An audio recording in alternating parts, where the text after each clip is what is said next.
Let's now talk about a big game this evening at Goodison Park. It is Everton versus Aston Villa. It is, of course, the return to Goodison Park, the return to Everton for David Moyes. And he goes back to Goodison Park with Everton in a tricky situation. They are just outside the relegation zone, 16th in the table on 17 points. They're 1 point above the drop zone. It's been a tough season for Everton.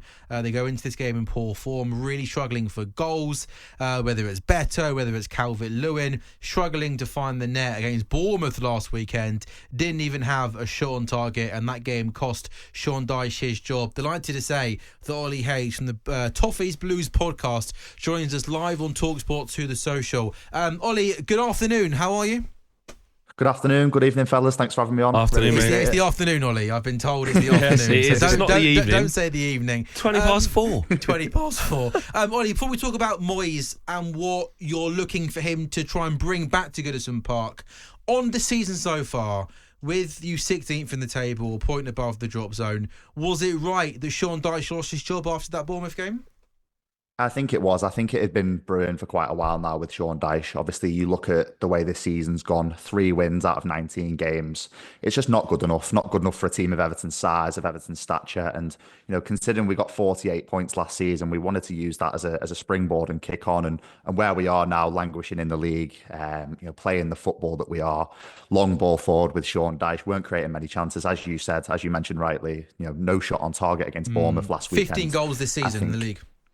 It's not good enough. It's not where we want to be as a club, and it kind of feels like we've regressed as a club, especially from last season. So I do think it was the right decision for Sean Dyche to lose his job. And then, when that news broke, were you in favour of David Moyes coming back? Do you think this is the right appointment for Everton? Well, I was, yeah. I mean, what is 6 days since Sean Dyche lost his job? Obviously, in quite acrimonious circumstances as well. Since before that, Peter in the FA Cup third round. It was relatively a quick turnaround for David Moyes coming in, and I do think it's the right decision. I think he's a safe pair of hands. You only have to look at his win percentage at Everton in his first spell, 42% win percentage at Everton. That says alone that he is a safe pair of hands. He gets the fan base, he gets the club really well, and he already seems grateful to be back at the club and being the manager, and that will help with the fan connection, because that's something that Sean Dyche in his tenure that he failed to do. Really, it was failed to connect with the fans. It was sometimes he would make comments here and there, and it would get the fans' backs up. So one thing that David Moyes already has done quite well is connect with the fans in various press conferences and interviews through club social media channels. So I do think it's the right thing, and I do think he's the right man to take us forward. Yeah, Ollie, I was listening to his some of his press conference quotes, and he was sort of saying that He has aspirations of getting you into Europe. He's not going to be here for 11 years this time, but he wants to, stabilise the club, and why not?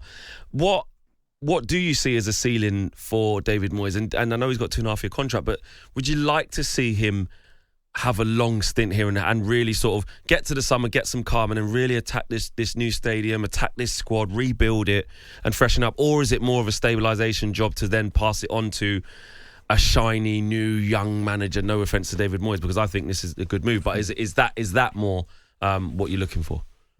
Absolutely. No, I do think the sky's the limit with David Moyes. Obviously, if you look at his tenure in his first spell at Everton, for example, we were a small team, playing with a small budget, and we were up and amongst the big boys in the top 6. So there's no reason why we can't replicate that. I think that the best example for a team that's doing that in the modern day is like an AFC Bournemouth, for example. So if we can kind of replicate that and have stability and just move up the league, and whether it is David Moyes for 2.5 years, and then, as you say, we get a shiny new manager who's playing massive expansive football, then so be it. Or if David Moyes only gets 18 months, obviously he has got that 2.5 year contract, so the stability works in both ways. Obviously Moyes will probably want this as his last biggest job in management. As you said, he's not the youngest of managers anymore, but also for Everton it's stability in the sense that we can build something, as you said, going into the new stadium. We just want stability as Evertonians. I think that's the biggest thing on the agenda at the moment.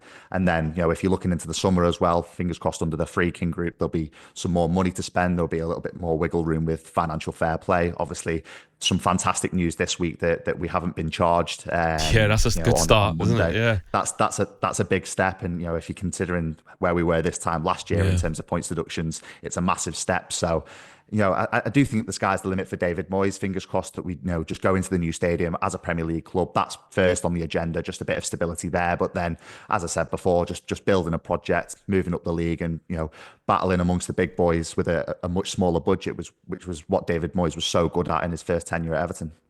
But Ollie, from here until the end of the season, you're obviously going to have to win games of football. And to win games of football, you're going to have to score goals. When you look at this Everton team, where are the goals coming from? Because whether it's Beto or Calvert-Lewin, they just don't look good enough. And I think from the bits I've seen of Everton this season, I think Ndiaye kind of looks always your best player, most likely to do something. Is it? Can what can David Moyes do to try and get this team scoring? It's a difficult one, really, because it's kind of a double-edged sword. Because if you look at Dominic Calvert-Lewin and Beto this season, for example, the stats really, don't paint a good picture, but also the tactics that Sean Dyche deployed them with.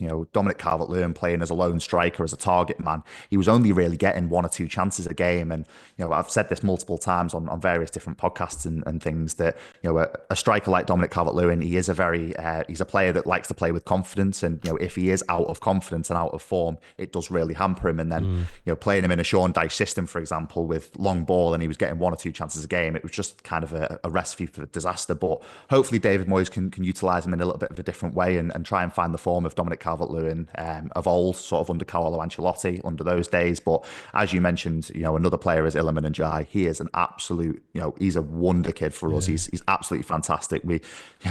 You don't need to ask me. You can ask any Evertonian on the street about Iliman Ndiaye, and they'll wax lyrical for at least an hour about him. He's an absolutely fantastic player, and what he does on the ball is really special. But under Sean Dyche, we maybe didn't see the full extent to what he's capable of. The defensive output under Sean Dyche was one of the key things and one of the key aspects of his tactics. But Iliman Ndiaye had to work hard in that. But can we see him more getting forward now on the ball? And under David Moyes, can David Moyes really get the best out of him? I think that remains to be seen. But it's definitely positive that we've got a player like Iliman Ndiaye on the books that can go forward and create chances as he does. Is there anything you can do, Ollie, in this window? I know we're sort of halfway through January, and I know obviously it was just the biggest step forward was to make sure you don't get charged for PSR, which you've escaped. Are you expecting any business to be done in January? And if so, I know we spoke about goals, but sometimes we focus just on one problem area. Is there other areas that you would like to strengthen if you think you need a better chance of staying up? I think there is some wiggle room with FFP. There is a little bit of money to spend. That is the word on the street amongst the Everton fan base and things like that. There has been various names linked. I think a right winger was massively on the agenda for Kevin Thelwell. I don't think a striker was on the agenda. I think they were comfortable having Youssef Chimiti, Dominic Calvert-Lewin, Beto and Armando Broja. Yeah. Whether that has now changed after Armando Broja's injury against Peterborough in the third round of the Cup, that remains to be seen. Tough one for him. I think definitely, because what we were seeing from Armando Broja, he was starting to find a little bit of form. He was starting to get a little bit of a run in the team, and I do think there is a player in there. It's just he can't seem to keep fit. But also, I think we were looking at fullback as well. Obviously, a lot of people will know that Vitaly Mykolenko's been having a little bit of a difficult time of it recently. He seems to be bang out of confidence, bang out of form, and not really being able to put a run of performances together. And then if you look at the other end of the spectrum, we've got a 39-year-old Ashley Young who can't play week in, week out for obvious reasons. And then Seamus Coleman as well isn't very another legend. So. Proper legend. He's a proper Everton legend. Proper legend, yeah. 2 legends at fullback, but that's probably on the agenda for replacement as well. But a name like Ernest Nuama from Lyon, he's been linked quite heavily in recent weeks. Certain sources in France have said that one was close, and then since David Moyes has come in, maybe that's taken a little bit of a backward step. But definitely right winger, fullback, and then maybe even striker now will be on the agenda in January. God, don't have so much, Ollie, do you? That's a whole new squad, basically, isn't it? Ollie, you going to the game tonight? One thing for certain, it should be a cracking atmosphere. Yeah, I am. Yeah, I am. Season ticket holder? I'll be sat. I am. Upper Gladys season ticket holder. Come on, Ollie. Sat there. I think you can do it. I can't wait for the booze at full time after a 3-0 defeat. Nah, I think you're going to do it, Ollie. Honestly, I know, again, we've been talking about some of the cliches in football. Here we go. This is this is proper, Toffees are there, they're all loud. Yeah. David Moyes walks out, the big roar, and I can just envisage the players running around like lunatics, closing everything down when the ball goes out for a corner. Seamus Coleman's going to nail Morgan Rogers after 30 seconds. Do you know what I mean? You And know? look, listen, Villa are a really tough team to play against, but I just feel, as a neutral, you don't want to be going to Goodison Park tonight. I just got that feeling. Do you have that feeling? I do have that feeling deep down. Obviously, it's going to be a tough game. I mean, we know the quality that Villa have. It's not the You've already easiest mentioned first games to have. No, definitely not. Morgan Rogers, Ollie Watkins, they're just two to name a few under Villa squad. Yeah, it's going to be a tough game, but as you said, we talk about cliches, and under the lights at Goodison is probably one of the biggest cliches under the Everton fan base, but it is going to be angry. The fans are going to be bang up for it because, you know, a lot of Evertonians in recent weeks have probably felt like it's been a bit of a chore going to the football, me included in Exactly. that. I've felt like it's been a little bit of a chore, and then, you know, there was a little bit of a buzz before the Peterborough game, but then you turn to your first league game under David Moyes, under new management. There is going to be a real buzz under the Everton fan base tonight, and, you know, I am a little bit quietly confident, to be honest. I am confident that we can get something.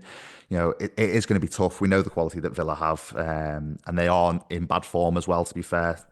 They seem to have turned a little bit of a corner after the Forest defeat and the Newcastle defeat just after Christmas. But that being said, I'm quietly confident. I feel like we can nick something. Ollie, you're a good man. Just very, very briefly remind everybody where they can listen to your wonderful podcast. Toffee Blues on YouTube. And that's it, really. Yeah, Toffee Blues on Twitter as well, on X. And yeah, that's it. Ollie Hayes, Nice top one, man. Ollie. Enjoy the game tonight, mate. Thank you for joining us. Thanks for having me on, fellas.